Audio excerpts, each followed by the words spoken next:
What kind of woman builds a cabin alone on a mountain ridge and dares the world to stop her?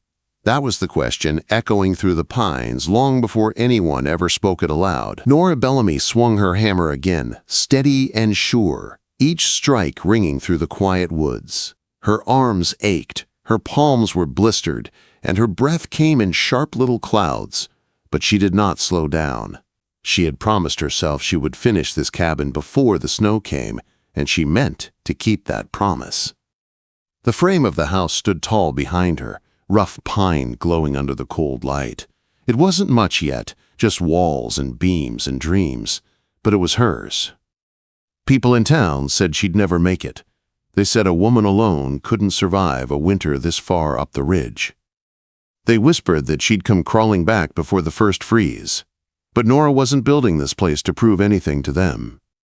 She was building it because she needed a home to stand in, one she could call her own after losing everything.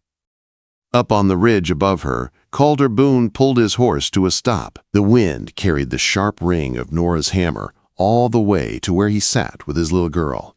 His jaw tightened a little when he saw the way Norah worked. She was small, almost fragile-looking from this distance, but there was nothing fragile about the way she split logs or hauled timbers. Her braids swung as she moved, wild strands catching the sun. "Pa," little Sadie whispered, peeking from the saddle. "What's she doing down there?" "She's building her home," Calder said softly, "all by herself." Sadie blinked. "Can she do that?" Calder watched the determined woman below, her shoulders square, her chin lifted like she had no room in her life for fear. Something moved inside him, something that had been quiet since his wife died 3 years ago. "I think she already is," he said. Norah finally looked up and saw them. She didn't wave. She didn't smile. She simply stood still, one hand shading her eyes. Calder touched the brim of his hat. She gave the slightest nod before turning back to her work. That small nod settled something strange and warm in his chest. As daylight began to fade, Norah drove her last nail and stepped back.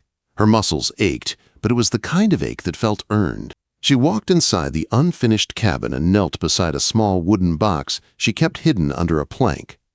Inside lay the keepsakes of her old life, a faded photograph, a lock of hair, a letter she never sent. "Owen," she whispered to her late husband, "I'm doing it. I'm building what we dreamed about." A twig snapped behind her. Norah spun, her hand flying to the rifle leaning by the doorway. "Easy," a calm voice said. "It's just me." Calder stepped into the clearing, holding both hands out. Sadie stood behind him, clutching his coat. He carried a small cloth-wrapped bundle. "My girl insisted we bring something," Calder said. "Bread and honey from our bees." Norah blinked. "You didn't have to." "Maybe not," he said with a small smile, "but it felt wrong to ride home while you worked out here with nothing warm to eat." She didn't want to take it, but her eyes betrayed her. She hadn't eaten anything but dried beans since sunrise. Calder set the bundle on a stump without pushing her. He started to leave. Then Sadie ran forward, placing a wildflower in Norah's hand. "Your house is going to be pretty," she said shyly. A small smile touched Norah's lips. "Thank you, sweetheart. I hope so." Calder lingered only a moment longer. When he met Norah's eyes, something quiet passed between them. Not a promise. Not yet. But maybe the beginning of one. That night, Norah sat on her stoop, lantern glowing, bread warm in her hands. Honey dripped across her fingers and she closed her eyes, savoring the sweetness. She hadn't tasted anything like that in months. For a moment, she didn't feel so alone. Across his own valley, Calder sat by his small hearth, mending Sadie's boots. But his thoughts kept drifting back to Norah. There was a strength in her he couldn't name, a strength he felt drawn to. "Pa?" Sadie murmured sleepily from her blanket. "You think she'll finish her cabin?" Calder stared into the fire. "If anyone can," he said softly, "it's her." The next morning, Norah rode into town for nails and lamp oil. Sheriff Boyd spotted her near the store and pushed off the wall with a slow smirk. "Still trying to play settler up there, Miss Bellamy?" he asked. Norah squared her shoulders. "I'm building what's mine." Boyd's grin widened. Careful now. Some say that ridge used to belong to Boon land. Boundaries shift. Claims get messy. Wouldn't want you building on someone else's dirt. My husband bought it fair, she said. Maybe, Boyd drawled. Maybe not. Either way, a woman alone in the woods? Not safe. Might be smart to sell before someone nudges you off. Her throat tightened. Are you threatening me, Sheriff? He tipped his hat with a cold smile. Just offering advice. When she rode home, the fear in her chest burned hot, but not the kind that made her run, the kind that made her stand taller. At dawn the next day, Norah stepped outside to find fresh boot tracks in the mud. Deep ones. Someone had walked right up to her cabin during the night. She tightened her grip on the axe. You've got every right to be here, she whispered to herself. And you're not leaving. Quote. Across the ridge, Calder was getting his own warning. Eli rode up fast. Sheriff stirring trouble, Boone. Something about land claims near the creek. Might be aiming at that woman on the ridge. Calder's jaw locked. He looked toward the mountains, toward Norah's clearing. Then he's picking a fight he won't win, Calder said. Later that day, Calder rode up to Norah's place, reins in hand. I come in peace, he said. You always show up at the right time, she answered softly. He told her what he'd heard. She stood firm. He won't scare me away. I know, Calder said. But winter's coming, and men like Boyd don't quit easy. Norah lifted her chin. Then neither will I. Calder smiled faintly. I believe that. A silence settled between them, a quiet one, a sure one, a beginning. The wind carried a cold bite across the ridge that morning, sharp enough to sting Norah's cheeks as she stepped outside with her axe. Frost glittered on every branch like tiny shards of glass. She pulled her coat tighter and tried to focus on cutting firewood, but unease twisted in her stomach. Those boot tracks she found at dawn lingered in her mind. Someone had walked close to her cabin during the night, close enough to leave deep marks, close enough to watch. Across the ridge, Calder Boon was mending a fence when Eli rode up fast, snow kicking up behind his horse. Calder, Eli shouted. Sheriff's been sniffing around again.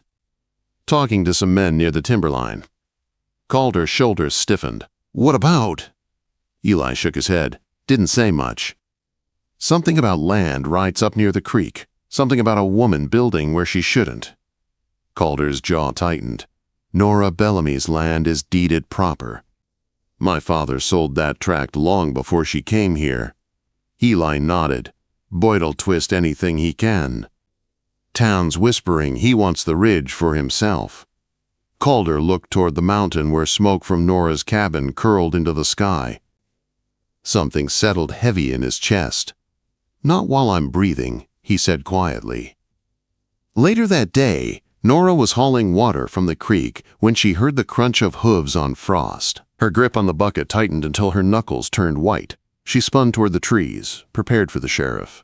Instead, Calder appeared, reins in one hand, snow clinging to his coat. He lifted a hand in peace. I come in peace, he said again, a small smile touching his lips. Norah let out a shaky breath. You always show up at the right moment. Calder dismounted. His face was serious, though his eyes were gentle. I heard about Boyd bothering you. That's a kind way of saying he tried to scare me off my own land, she said. Calder moved closer. He's claiming that ridge used to be Boone land. Norah's heart dropped. Is it true? He shook his head firmly. Not anymore.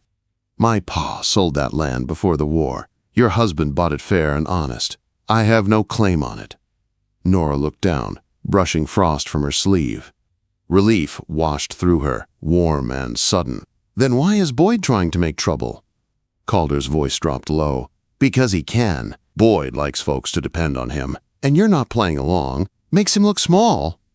Her jaw tightened. I won't let him run me off. I know you won't, Calder said, but winter's close. He might try something once the snow sets in. Norah met his gaze straight on. I've weathered worse than snow. Calder nodded slowly. I believe you have. There was a quiet moment between them, heavy with something unspoken. Finally, Calder cleared his throat. I could send one of my men to help with the roof, just for the worst of the cold. Norah hesitated, torn between pride and exhaustion. "Are you offering help out of kindness or pity?" He looked her straight in the eyes. Respect. For a moment, something warm flickered between them. Then she nodded. "All right, but only for today." Eli and another ranch hand came up before noon. They worked fast, steady, and with only a few words exchanged. Norah worked right beside them, tireless as always. Calder watched from across the clearing, watching how she moved, how she worked without complaint. When the roof was finally done, Eli grinned. "She'll hold now, ma'am," he said. "This place might outlast all of us." Quote, Norah smiled, small and tired but real. "Thank you, all of you." As the men rode off, Calder stayed behind. The sun dipped behind the trees, lighting the clearing gold. Norah stood with her arms folded, watching the finished roof. "You didn't have to come yourself," she said softly. "Maybe not," he answered, "but I wanted to see it done right." Their eyes met again. A connection settled between them, quiet and sure. "Will you and Sadie stay for supper?" she asked suddenly. "There's stew on the fire." Calder blinked, almost startled. "That's kind of you, but I don't want to impose." "It's just supper," she said, "and it's cold enough to freeze a man's beard off." He chuckled. "Then I suppose we'll be back." That evening, true to his word, Calder returned with Sadie. The little girl ran ahead, giggling as she carried a fistful of wildflowers she'd found along the way. "These are for your table," Sadie announced proudly. Norah knelt down to accept them. "They're beautiful, thank you." They ate venison stew by lamplight. For the first time in months, Norah's cabin felt warm with company. Sadie told stories about their horse, Patch, who snored louder than Calder ever would. Norah laughed softly, something she hadn't done in a long time. After supper, Sadie curled up under an old quilt near the fire. Calder leaned back, looking around at the little cabin. "You've built something real here," he said. "It's not much yet," Norah replied. "It's home," he said simply. Norah looked at him, her eyes shining in the lamplight. "That's all I ever wanted." Outside, the wind picked up. Snow began to drift down from the dark sky. In the shadows beyond the clearing, someone stood watching. Sheriff Boyd. His coat collar pulled high, his eyes sharp with jealousy and something darker. He turned away into the night. "This ain't over," he muttered. The next morning, the storm came in hard. Snow whipped across the ridge in sheets. Calder had insisted on staying close, bunking in the shed. When the storm worsened, Norah threw open the door. "Get inside, Mr. Boon, before you freeze solid." Quote. He stepped in, snow clinging to his coat, was wondering when you'd offer. They sat by the fire as the storm raged. They spoke softly about Sadie, about dreams, about the things they both had lost. When Norah finally fell asleep in the chair, Calder covered her with a blanket and watched the storm until morning. At dawn, he stepped outside for firewood and froze. Fresh boot prints crossed the snow, tracks that led straight to the cabin and back into the trees. On a nearby tree, nailed into the bark, was a note written in rough letters. "This land ain't yours. Leave before spring." Calder tore the note down and crushed it. Norah stood in the doorway, fear flashing across her face. "What happened?" she whispered. He held the note out. "Boyd's not done," Calder said. "He's watching us." For a long moment, Norah was silent. Then she lifted her chin. "What do we do?" Calder stepped closer, his voice deep and steady. "We don't run," he said. "We stand." The morning sun rose slowly over the ridge, turning the snow bright and sharp like broken glass. Norah stood on the porch, arms wrapped tight around herself, staring at the line of trees where the tracks had disappeared. The world looked calm, peaceful even. But the note in Calder's hand told another story. "This land ain't yours. Leave before spring." Calder crushed the paper again and tucked it into his coat. His breath came out in a cold cloud. "He wants to scare you," he said, "but he won't get what he wants." Norah looked up at him. "You really think he'll be back?" "I know he will," Calder said. Men like Boyd always come back when someone stands up to them. Norah stepped closer, her voice steady. Then we stand together. Calder nodded once. They didn't need more words. The promise was already there. By noon, the clouds were moving fast again. Wind swept over the ridge, cold enough to warn of another storm on the way. Norah and Calder worked outside, clearing snow from the roof, stacking firewood, tightening the shutters. Every sound seemed louder than usual. The crack of a branch, the crunch of snow, the cry of a crow overhead. Norah kept glancing toward the woods. So did Calder. Then, just as the sun dipped low, a single horse appeared on the path. Eli. He was riding hard, his face pale. He didn't slow down until he reached the cabin. "Calder," he called breathlessly. "You need to be ready. The sheriff's coming. He's bringing 2 men with rifles. Says he's taking this ridge tonight." Norah felt her stomach twist, but she didn't move back. She didn't hide. She stepped forward. "How long do we have?" "Not long," Eli said. "Maybe an hour." Calder nodded. "Thank you, Eli. Go home before he sees you." As Eli rode off, the wind grew sharper, colder. Snow swirled around them like the mountain was holding its breath. Norah turned to Calder. "He wants me off this land before winter settles." Calder's eyes locked on hers. "And he'll fail." Inside the cabin, Norah checked her pistol. Calder loaded his rifle. The fire crackled behind them, casting their shadows long across the walls. The cabin stood strong now, finished, solid. The place she had built one log at a time. The place Boyd wanted to tear down. The place Calder had helped her protect. Soon, the sound of hooves echoed through the ridge. 3 horses, moving steady and mean. Norah stepped to the door. Calder stood beside her, rifle ready. Sheriff Boyd came into the clearing with a dark smile on his face. "Well now," he called, reins tight in his hands, "looks like I gave you more time than you deserved." Norah didn't flinch. "You don't have a claim here." Boyd's grin widened. "I've got papers say otherwise." "Papers you forged," Calder said sharply. Boyd ignored him. He nudged his horse closer. "I warned you, Miss Bellamy. A woman alone up here? Not safe." "She's not alone," Calder said. Boyd's eyes narrowed. "That much is obvious." He nodded to the men behind him. "Light it." One man struck a match and tossed it at the pile of wood near the stable. Flames jumped fast, orange licking up through the snow. Norah raised her pistol. "Stop!" Boyd turned, shocked at the fire in her voice. "You won't shoot me." Norah didn't blink. "Try me." Quote, Before Boyd could move, Calder stomped through the snow and kicked a heavy shovel full of wet slush over the flames, smothering them in an instant. Steam rose in a hiss. Boyd's face turned red. "You'll regret that, Boon." He reached for his gun. Calder fired first, not at Boyd, but at the ground inches from his boot. Snow exploded around the sheriff's foot. "The next one won't miss," Calder said calmly. Boyd froze. The ridge went quiet, only the wind whispering through the trees. Finally, Boyd spat into the snow. "This isn't over." He yanked his reins hard, turning his horse away. His men followed close behind, disappearing into the trees. When they were gone, Norah let out a shaky breath and lowered her pistol. Calder stepped closer. "Are you all right?" "Yes," she whispered, "because you were here." Calder looked at her, really looked at her, snow settling on his shoulders. "I'm not going anywhere." The next morning, Eli rode up again, this time with news that felt like sunrise. "Town council kicked Boyd out," Eli said. "Turns out everyone's tired of him pushing folks around. He's no longer sheriff."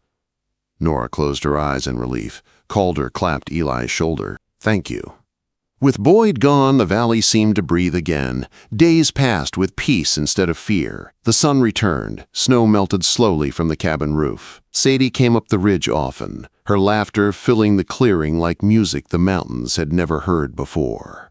One evening, as the light turned gold across the trees, Calder sat beside Norah on the porch steps. Sadie gathered wildflowers nearby, humming softly to herself. "You know," Calder said. "Sadie keeps asking when you're coming to the ranch again." Norah's cheeks warmed. "Is that so?" He nodded. "Truth is, doesn't feel right without you there." Norah's breath caught. "Calder, what are you saying?" He took her hand gently. "I'm saying you don't have to live 2 ridges away anymore." She stared at him, heart pounding. "You're asking me to visit?" Calder smiled softly. "No. I'm asking if you'll stay." The ridge went quiet. Even the wind seemed to pause. Norah looked at the cabin, the home she had built with her own hands, the walls she raised alone, the roof she fought storms under, the place where she learned to stand again. Then she looked at Calder, the man who had stood beside her when the world tried to push her down, the man who brought warmth where cold had lived too long, the man whose daughter had already stolen her heart. She reached for his hand, her voice a whisper. "Yes, I'll stay." Calder's smile grew slow and deep, warm enough to melt snow from the pines. "Then I'll fetch Sadie. She'll want to help plant those wildflowers come spring." Norah laughed softly, tears in her eyes. "Calder." He turned back. "Yeah? You're not just building a home anymore. You're building a family." She stepped into his arms, and the ridge that once echoed with loneliness now warmed with the sound of 2 hearts finding each other. Weeks later, wildflowers began to poke through the melting snow. Sadie sat between Calder and Norah on the porch steps, pointing to fireflies glowing in the dusk. "Mama, look," Sadie whispered. Norah froze, her heart fluttering. Calder wrapped an arm around both of them. "Guess she decided that on her own," he said softly. Norah smiled with tears in her eyes. "Some things build themselves," she whispered, "one heartbeat at a time." And as the sun sank behind the ridge, the cabin that once stood alone now held the warm glow of a family, built not by chance, not by luck, but one log, one moment, one promise at a time.